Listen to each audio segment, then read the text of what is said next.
We're back with Matt's Top 3, and today we've got a bunch of work to do.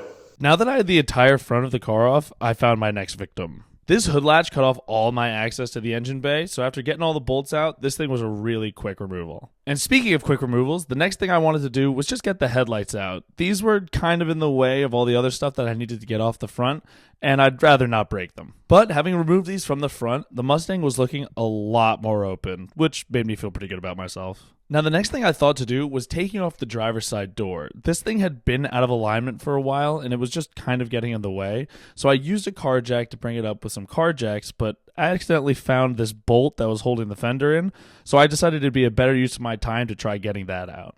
And although it was a tight fit, I actually managed to get this out. So I moved to the front fender and started removing all the bolts from the top that were attached to the frame. So I did one last totally safe check of the fender to see if I could take it off, and this thing was not budging. So clearly I had missed something. And it was a lot of something, because there were these bolts that were sitting inside of the housing where the headlight was attached to that were holding the fender down to the frame still.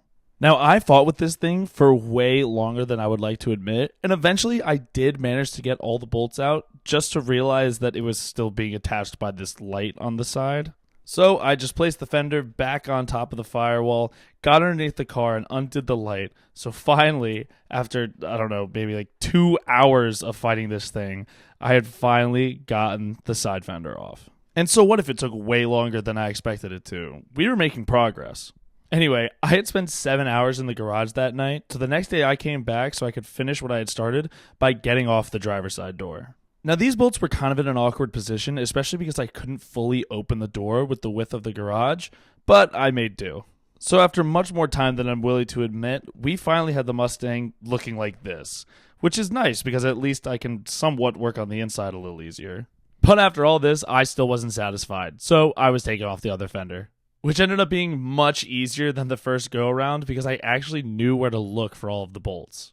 So I got them out where I could, used a hammer when I couldn't, snipped the wire that was attached to the antenna, and with a bit of persuasion, managed to get the other fender off. Now, even though this took so much more time than I expected it to, we finally had the car looking like this. And if this isn't the textbook definition of a project car, then I don't know what is. Follow this page as I attempt to complete one of my top 3.